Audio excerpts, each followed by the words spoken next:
All right, it's Toby from Heavyweight MMA today with Cam Rowston, the Battle Giraffe. Before his big contender fight coming up, bro, how are you? I'm good, thanks. Yeah, feeling really good.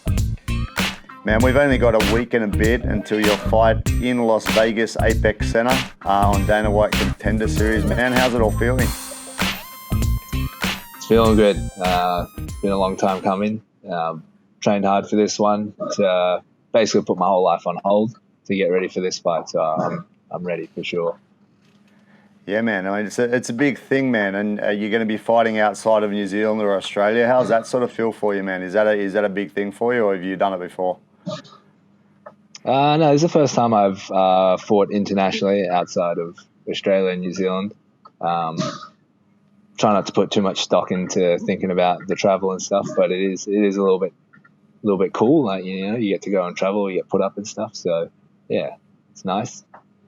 Have you ever had a chance to go with any of the guys before to kind of check out the nature of UFC, the nature of being in a big promotion before? No, unfortunately not. I haven't been able to go with them. But I knew that the first time I would be doing it would be for my fight. Yeah. Well, you've got Mr. Dan Hooker going along with you, is that correct? So he'll be able to guide you along the way, pretty seasoned veteran. Yeah, I've got Dan Hooker and I got Mike Angove as my corners. Both guys who have worked UFC corners more than a dozen times, so plenty of experience there to lean on. Yeah, man. When are you guys heading out? Because obviously you haven't got that much time left. I believe we're flying out on Thursday, New Zealand time, so we'll land there Thursday, US time. Man, how do you feel about the kind of, you've been in New Zealand, you're doing well, kicking ass and that sort of scene. Going to Contender is like opening up the world to you a bit, bro. You're starting kind of at the bottom again. How do you feel about that? I've thought about this before. I've thought about how this is going to happen, and I'm going to just adopt the same mindset that I had when I first started as an amateur fighter and I first started out my pro career. Just anyone, just give them to me. I'll fight them all. Doesn't matter a week's notice, 2 weeks notice, a day's notice. I'll just always be ready to go, always ready to just prove myself and keep climbing up. Yeah, man. And obviously that sort of pressure of fighting is a bit different in this sort of type of event, because it's you got to not only win to get a place in UFC, you got to actually perform to get a place in UFC. Is that something that plays on your mind a bit, that you need to kind of play a game that's impressive to Dana White and whoever else is judging? Oh yeah, absolutely. I mean, I'd be lying if I said it didn't, and I was just going in there like a normal fight. I know how the game works, and I know what they want, and so we've when I say we, me and the coaches, we definitely considered that going into this fight, and it's not something that we've neglected and thought, oh, we're just going in there just to win, just to fight. We know there's certain stipulations and and things they want in the fight. So yeah, we're ready. Yeah, man. So what do you think about your opponent, Chad Hanekom from South Africa, man? What are your feelings on him as a fighter? I've watched some of his fights. He's good. He's everyone who's doing Contender Series is a good fighter. He's a big, strong dude. I think he's about 6'3", 6'4", like myself. Very physical. So I'm ready for a bit of a dog fight. Ready for a dirty fight, and I'm not going to put myself above fighting like that.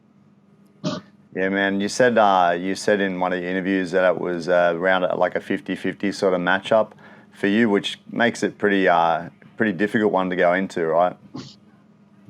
Yeah. There's we're quite even in our stats, especially height and reach.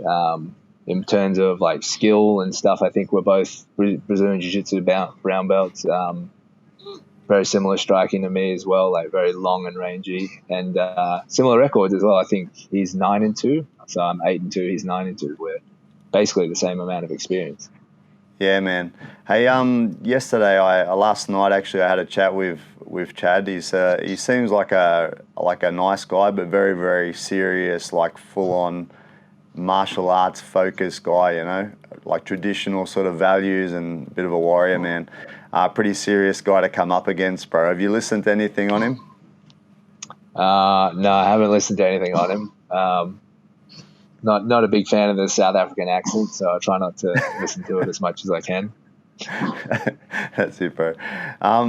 For talking to him, I feel like obviously, you know, at your level, you guys are all confident that you're going to get wins, you know. From him, he kind of feels that his experience, level of competition and his international experience is above yours. And he's implied a little bit that he's seen you get hurt in fights and that he thinks you'll be able to capitalize on that sort of thing, man. What do you think of those sort of things he's mentioning? That was I've been hurt in a lot of fights, but that was a long time ago. I think some of those fights were before I was even at CKB with the training partners and coaches that I have here. So, you know, no fighter is really the same as he was in his last fight or the last few fights before that. Same as like when I look at his fights as well, the ones that he's lost and when he's been hurt. So I don't put too much stock into him thinking that, and I don't put too much stock into seeing the fights where he gets hurt either.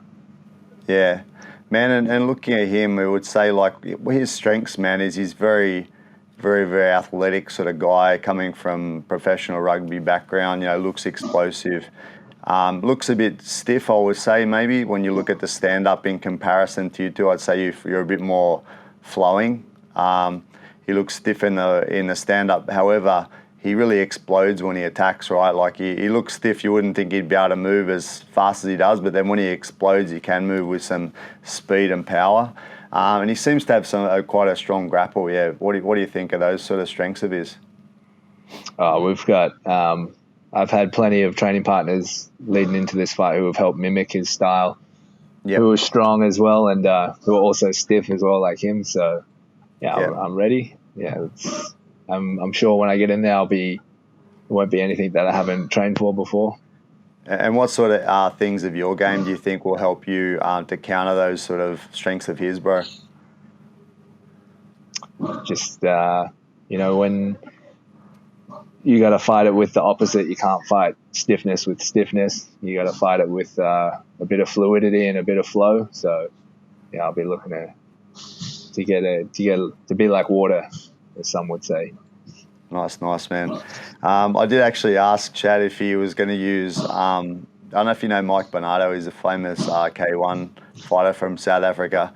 I did ask him if he was going to use his method of kissing the fighter, the opponent before the fight to put you off, and he said he 100% won't be doing that. So sorry to disappoint you, Cam, but you won't be getting a kiss pre-fight. Oh, damn, I was looking forward to that. That's the whole reason I'm going over there, for the kiss. That's it, man. Then, so also just it was kind of interesting just having a chat. I never really thought of it before, but our countries have all this like a lot of rugby background, rugby league, rugby union in Australia, New Zealand rugby union, South Africa rugby union, and all the countries seem to be doing pretty well. Like, do you think it's because we've got that sort of background? We like these sort of contact sports, man, and it sort of flows into MMA a little bit. Yeah, I think it's like a bit of a natural progression for like guys who play rugby at a high level or play, say, like AFL or some other contact sport at a high level. And not everyone can play Super 15 rugby or play international rugby leagues or rugby union. So they still want to keep that kind of like contact and that level of like grit and intensity. So they progress to something like jiu-jitsu, and then sometimes they get hooked on jiu-jitsu and they go, I want more, and they go MMA, and then, it's just, I've seen that happen with quite a few guys that I've used to train with. Yeah, nice, man. Well, as I think I mentioned to you on a message, I was looking up the stats of South Africa, Australia games, and all the neutral territory games Australia had won. So this is neutral territory, Australia versus South Africa. I'm expecting you to continue that sort of record. I expect to continue it as well. The odds are in my favour. Exactly, man. All right, man. Well, the last little point is obviously we all know that giraffes originated in Africa, man. You're fighting a South African. This is Africa versus Africa. Who's the real African? Battle of the Serengeti. Give us your prediction, brother. Oh, I'm not going to say I'm a real African, otherwise I'll get cancelled. But giraffe. I've seen giraffe versus lions in the wild. That doesn't end well for the lions. Fair enough, brother. All right, man. Thanks for your time, man, and big task ahead of you, man. A lot of stress coming over the next week, I imagine. I hope it all goes well, man, and you know, best of luck on the night. Sweet. Thanks, Toby. Appreciate Hey, it. also, man, your Battle Giraffe gear, bro. You mentioned in your Insta that you're getting some more merch out. When's that coming? That will be post-fight. So after I win and get my UFC contract, it'll be worth a lot more, and I'll have some good merch ready for people to buy. It'll be camrowston.com. They can go check out the website now. It's live, but unfortunately can't buy a shirt just yet. No worries. We'll be on standby for that then, brother. I definitely need a Battle Giraffe shirt in my life. Awesome. Cool. All right, man. Thanks for your time, and I'll be watching. Easy. Cheers, Thanks, bro. Toby.